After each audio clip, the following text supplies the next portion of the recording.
प्रिय मित्रों, श्रीमद् भागवत गीता के दार्शनिक विचार में आप सभी का पुनः स्वागत है। मित्रों, इसके पूर्व वीडियो में आपने जाना था कि गीता में स्वधर्म की अवधारणा के विषय में क्या कहा गया है। गीता में कहा गया है कि जिस वर्ण का जो कर्म होता है वही उसका स्वधर्म होता है और स्वधर्म का पालन करने से परम सिद्धि की प्राप्ति होती है। अब इस वीडियो में उसी क्रम में आप आगे चलें और जानें कि स्वधर्म की महत्ता क्या है।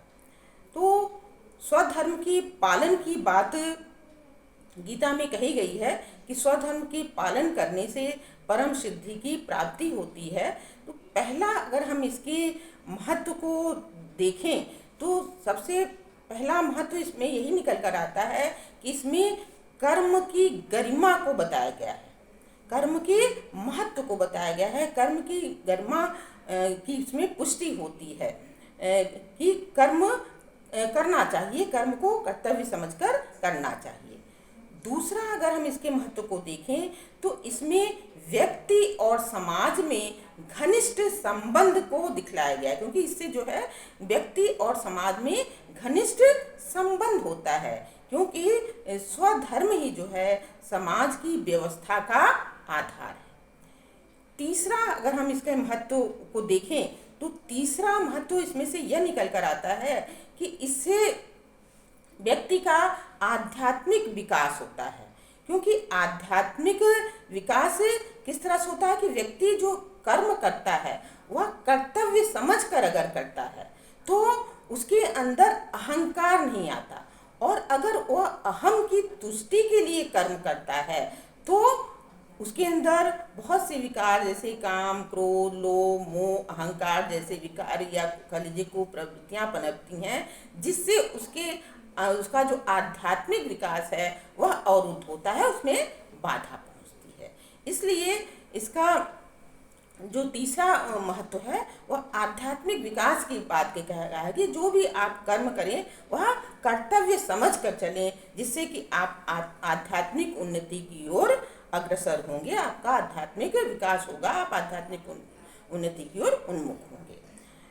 चौथा महत्व अगर आगे हम देखें तो चौथा महत्व हमें इसमें से यह निकल कर आता है, क्योंकि यह निष्काम कर्म की बात करता है तो इसमें निष्काम कर्म की पुष्टि होती है, क्योंकि गीता जो है, गीता में श्री कृष्ण ने इसको उपदेश दिया है अर्जुन को, और कैसे अर्जुन को उस समय उपदेश दिया जबकि अर्जुन युद्ध के प्रति अनुत्साहित हो गया था, तो उसको प्रेरित करने के लिए उन्होंने ज्ञान दिया।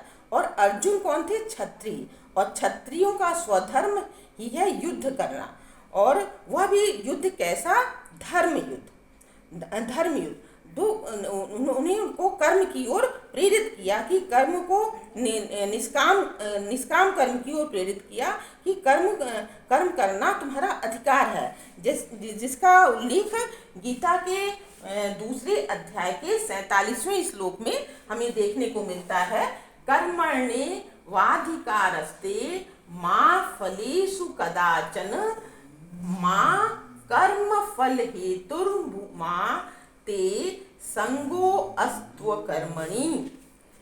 अर्थात श्री कृष्ण कहते हैं कि तुम्हारा कर्म करने में अधिकार है, फल में अधिकार नहीं है, इसलिए तुम अपने स्वधर्म का पालन करो और कर्म करो। तो इस तरह से गीता में निष्काम कर्म के महत्व को दर्शाया गया है, बताया गया है। तो इस तरह से आपने इस वीडियो में स्वधर्म की महत्ता के विषय में कुछ जानकारी प्राप्त की। अब नेक्स्ट वीडियो में मित्रों अभी तत्व मीमांसा से संबंधित आप जानकारी और प्राप्त करेंगे, तो उसको जानने के लिए आप अगला वीडियो अवश्य देखें, और इस वीडियो को देखने, लाइक करने, शेयर करने, कमेंट करने, और अगर चैनल पर नए हैं तो सब्सक्राइब करने के लिए आपको बार बार धन्यवाद।